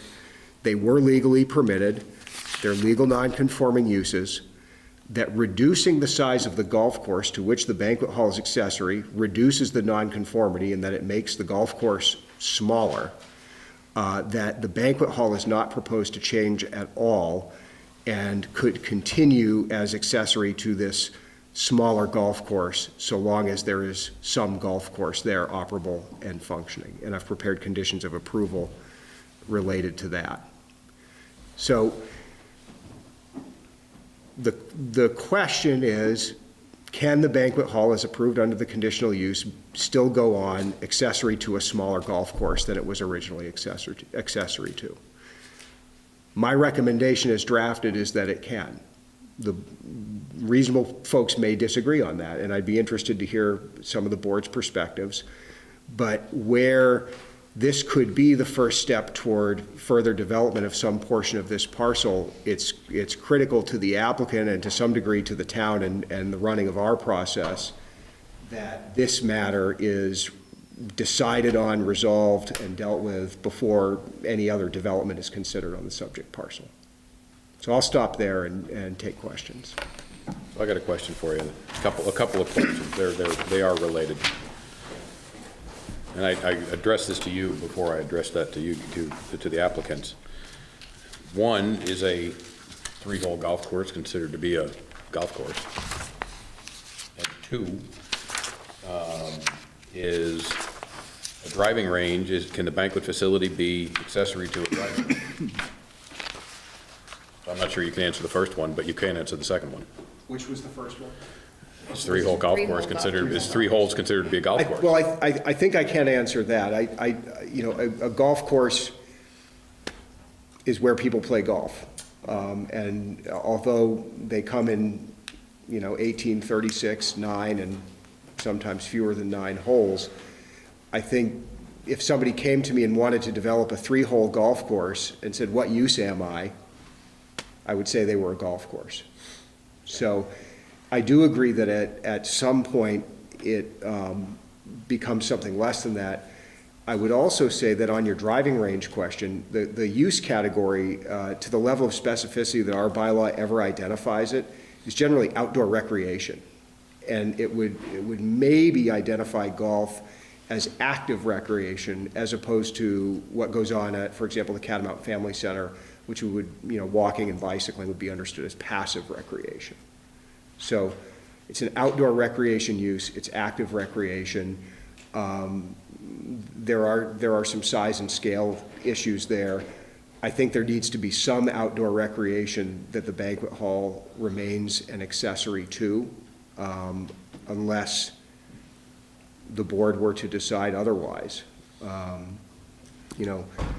If you got rid of the entire golf course and the driving range. You can see where you're going with this, right? That nonconformity would be gone. The nonconformity of the banquet hall would still be there, except now it's not accessory to anything. And consequently couldn't exist. If you took it to that threshold and said, can the banquet hall still exist with no golf course, no outdoor recreation at all? My answer would be no, but I'm going to ask our land use attorney what he thinks before we go that far. Okay, all right. Anybody else want to weigh in on that? Well, that's the feeling I get. I get the feeling that they're trying to backdoor the banquet hall in with the golf course going the way of the wildebeest. That's what it smacks of. In fact, there was a sentence in here that I now cannot find that it talked about the reason they needed to expand the banquet hall was for golf tournaments.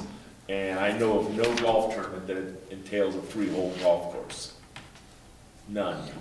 Well, there might be some. Maybe there might be some. Maybe if they want to refigure the whole course to a pitch and putt golf course, maybe. So Paul, we're a bit off the topic. Okay, well, let's go. Gentlemen? Yes, so Alex is starting to think about what the future development of the parcel might be. And as Matt stated, it's relatively limited under the current zoning. So Alex currently runs the golf course. As you know, it's a 9-hole golf course. It has the driving range. It has quite a large practice facility. Marty Keene originally built it. He had indoor golf. He had golf simulators. It was more of a teaching facility, had 9 holes.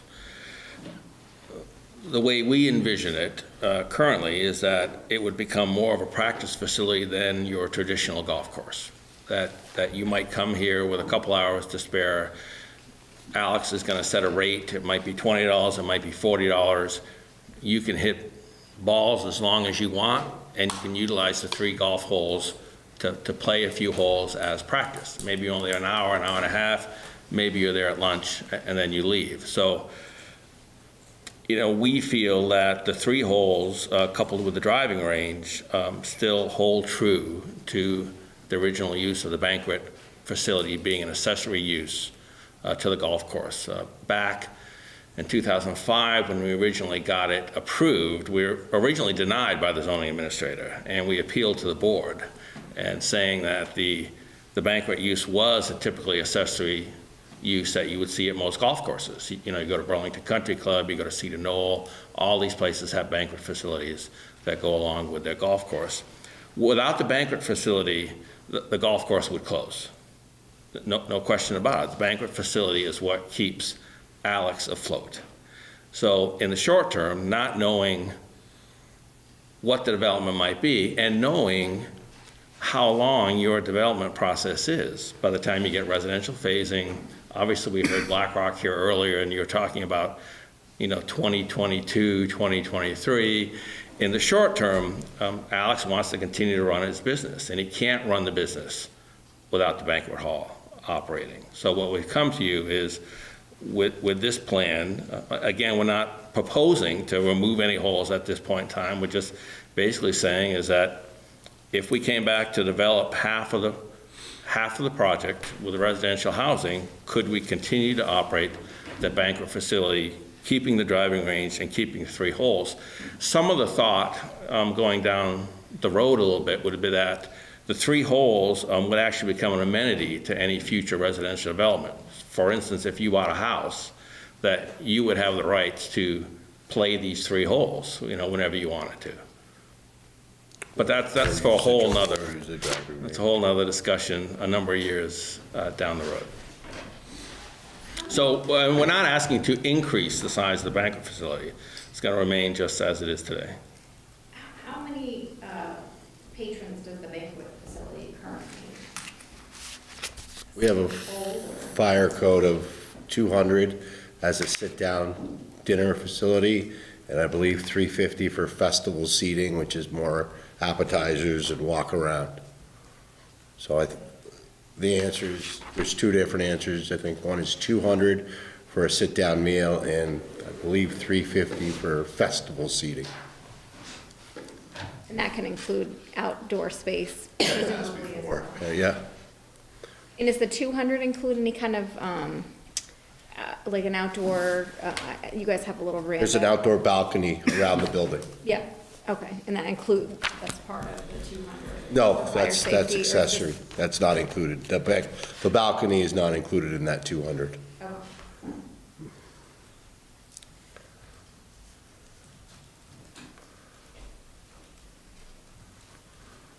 I mean, Alex does weddings, he does parties, he does Christmas parties there. Sure do.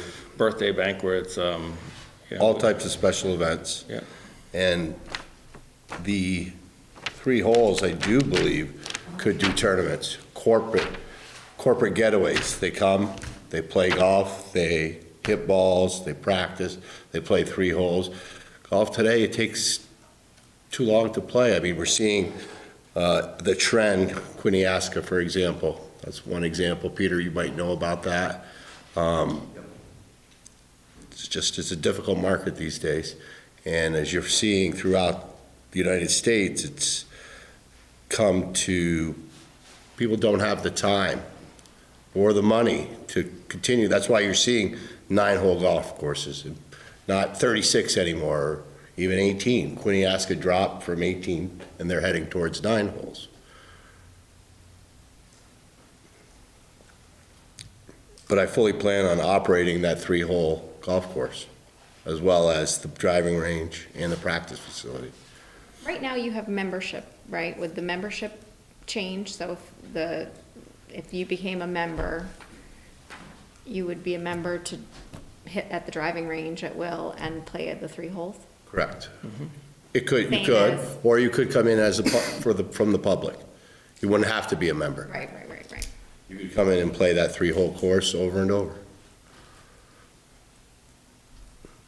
And why 3? Why not 6? Why not 4? Why not? Is there some standard in the industry for 3? Not that we're aware of. We essentially looked at how much of the property would we need to be worthwhile to develop as a residential project.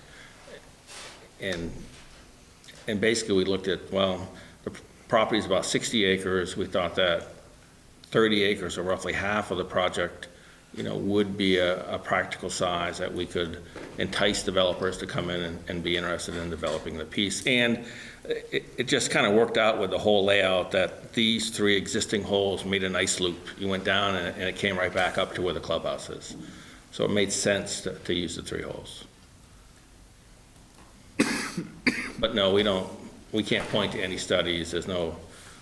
So your membership has voted that this is okay to dissolve the country club effectively? But, to go down. Alex owns the golf course, not the membership. Alex is the membership. There's no voting rights. There's no voting rights. So this is sort of a country club in name only, right? It's a golf course, Privately owned. Oh, okay, that's, well, when I see the word country club, they have voting membership, most country clubs. Yeah, not in this one. Not this one, that's all I need to know, thank you. Matt, is there an open space, if the 30 acres comes back in, is there an open space requirement? So really, the way the bylaw is currently structured, any development in the RZD, in the residential zoning district in Williston, is understood to be an open space development.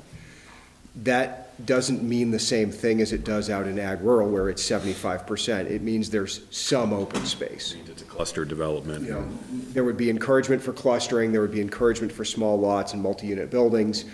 There would be, at a minimum, some watershed protection buffers around any wet areas, ponds and things like that. And it would receive the same review the Conservation Commission gives any other project that might happen on open land. So there would be likely some kind of open space required, and there's a lot of mechanisms within the bylaw that would encourage clustering that would help create that open space.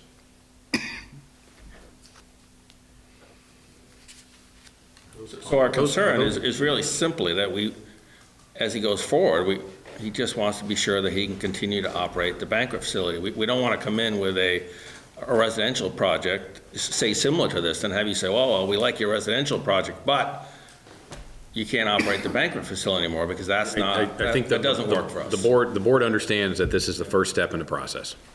Can I ask another question? What if, so is there ever a time that, because of the use of the 9 holes to your membership and to the members of the public that come in and use the 9-hole golf course, is there, do you ever restrict the banquet, the banquet operations because of, from daytime hours, let's say, when there's typically people using day tea times? No, not really. So you would have Both going at the same time. both going at the same time? Yes, and often do. Certainly, the banquet facility trumps the golf course usage. But it could be on most Saturdays during the season, there's a wedding going on and golf going on at the same time.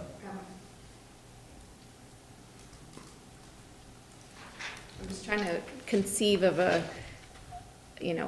situation where if you no longer had as much, as many folks from the public coming in to use the golf facility, that perhaps the banquet facility usage increases. And you're saying that probably wouldn't happen. I don't think so.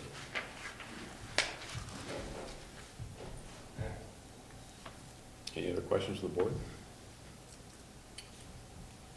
No. Do you have any questions from the audience? Anybody? Anything else you'd like to add? I don't think so. Thanks for your time.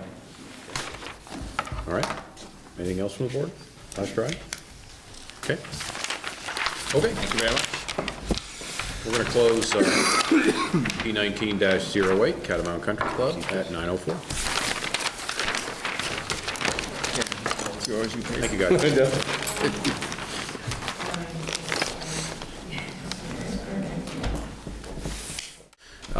Okay, the Williston Development Review Board is out of deliberative session at 10:24. Do I have a motion for DP 17-01.1?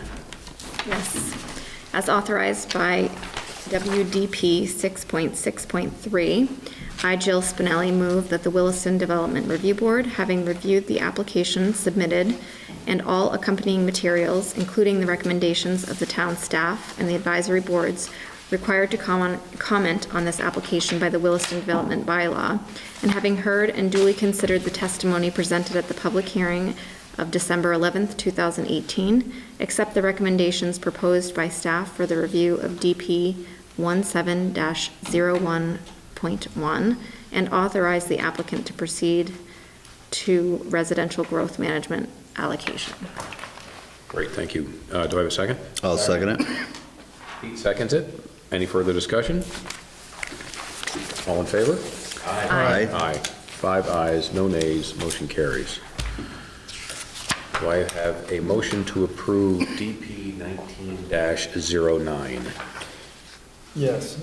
As authorized by WDB 6.6.3, I, John Hemmelgarn, move that the Williston Development Review Board, having reviewed the application submitted and all accompanying materials, including the recommendations of the town staff and the advisory boards required to comment on this application by the Williston Development Bylaw, and having heard and duly considered the testimony presented at the public hearing of December 11th, 2018, accept the recommendations proposed by staff for the review of DP 19-09, and authorize the applicant to proceed to residential growth management allocation.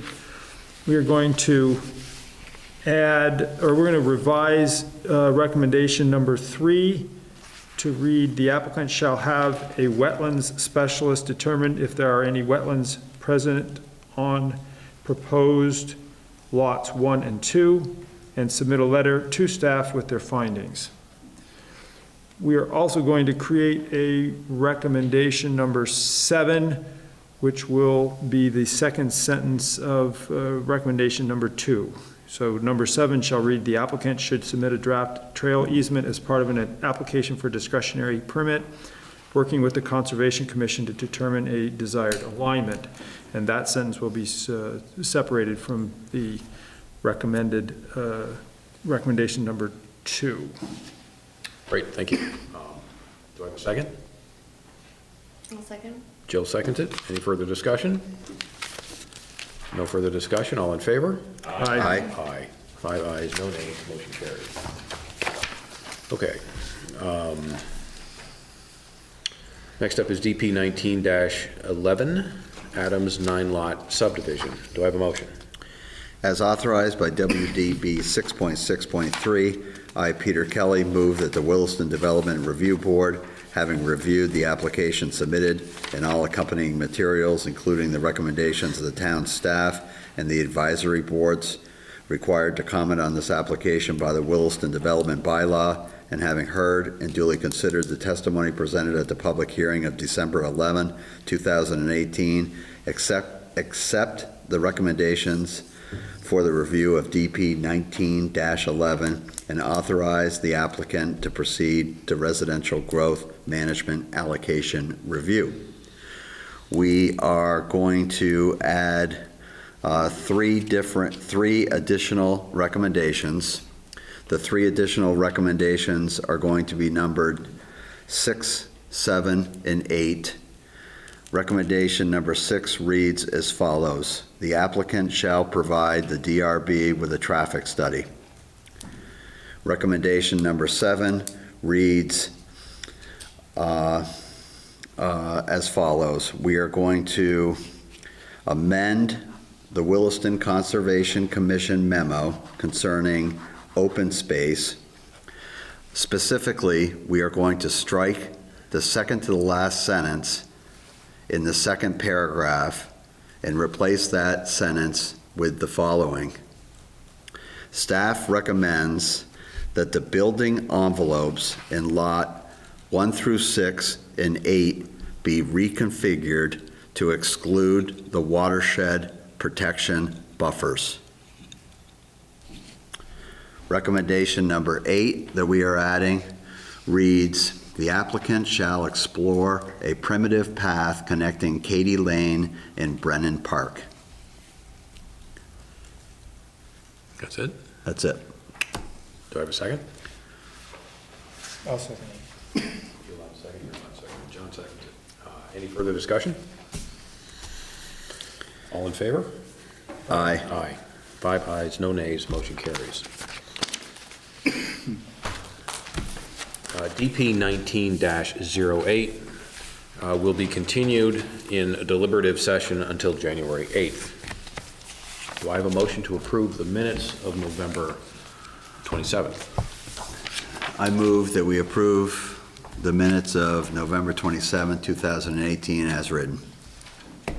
Do I have a second? Second. John seconds it. Any further discussion? All in favor? Aye. Aye.